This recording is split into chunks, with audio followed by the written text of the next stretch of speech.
नमस्कार, आप देख रहे हैं आज की खबर। आपके साथ मैं हूं अफीफा मलिक।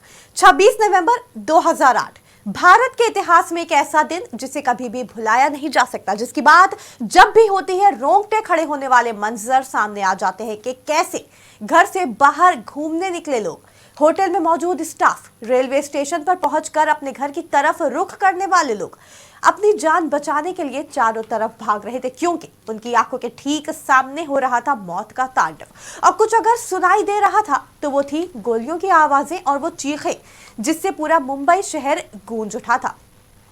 26 नवंबर की वो रात सिसकियों और परेशानियों से भरी रात बनेगी, ये किसी ने कभी ख्यालों में भी नहीं सोचा होगा। लेकिन जो हुआ उस कोहराम ने सिर्फ वहां मौजूद लोगों को ही नहीं, बल्कि अपनी टीवी पर वो दृश्यों को देख रहे लोगों को भी बेचैन कर दिया था। ये कहानी है उस बड़े आतंकवादी हमले की जिसको लश्कर ए तैयबा के 10 आतंकवादियों ने बेखौफ होकर अंजाम दिया था। असलहे, गोलियां, बारूद और बम से लबरेज ये सभी आतंकवादी पाकिस्तान से समुद्र के रास्ते मुंबई में दाखिल हुए थे, जिसके बाद शुरुआत हुई ख्वाबों की नगरी कहलाई जाने वाली मुंबई को बम और बारूद से दहलाने की। लश्कर ए तैयबा के आतंकवादियों ने एक के बाद एक मुंबई की अलग अलग जगहों पर हमले करना शुरू कर दिए। Taj hotel, Oberoi Trident, Nariman house, CST railway station, Leopold cafe, hospital, taxi, इन सब जगहों पर एक के बाद एक आतंकी पहुंचे और अपनी जिंदगी के खुशी के पल गुजारने आए लोगों को यूं अचानक गोलियों का शिकार बनाना शुरू कर दिया। प्रधानमंत्री नरेंद्र मोदी ने अपने कार्यक्रम मन की बात के 107वें एपिसोड में 26/11 के हमले को याद किया और मुंबई हमले में शहीद सभी लोगों को श्रद्धांजलि दी। उस दिन को लेकर दुख जाहिर करते हुए पीएम मोदी ने अपने संबोधन में कहा कि 26/11 का दिन हम कभी नहीं भुला सकते।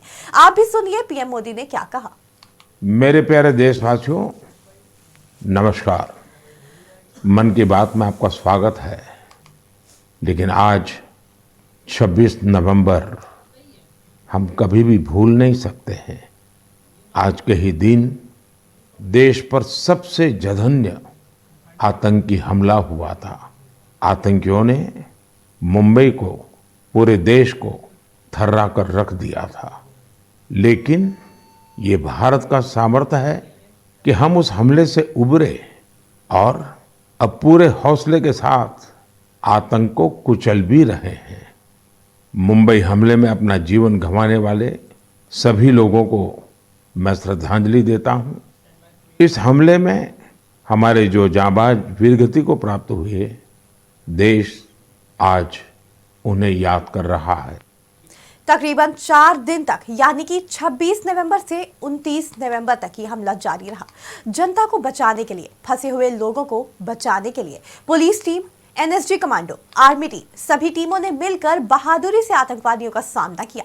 आमने सामने आकर आतंकवादियों से भिड़े और फंसे हुए लोगों की जान बचाई। एक तरफ आतंकवादी थे जिनको किसी की जान की परवाह नहीं थी, वहीं दूसरी तरफ हमारे देश की पुलिस और आर्मी ने अपनी जान की परवाह किए बिना ऑपरेशन जारी रखते हुए आतंक के इस खतरे से मुंबई को आखिरकार बचा ही लिया।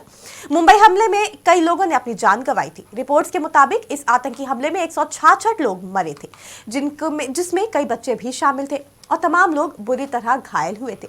पुलिस के कई जवान भी इस हमले में शहीद हो गए थे।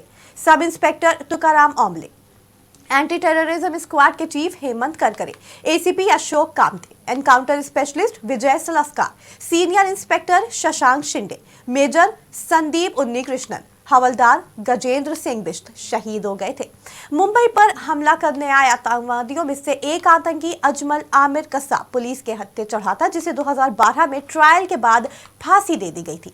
इस हमले के पीछे लश्कर ए तैयबा से जुड़े हाफिज सईद, जकीउर रहमान लखवी, साजिद मीर, डेविड कोल्डमैन हेडले और तहव्वुर राना का नाम सामने आया था। अभी के लिए इतना ही। जुड़े रहें आज की खबर के साथ।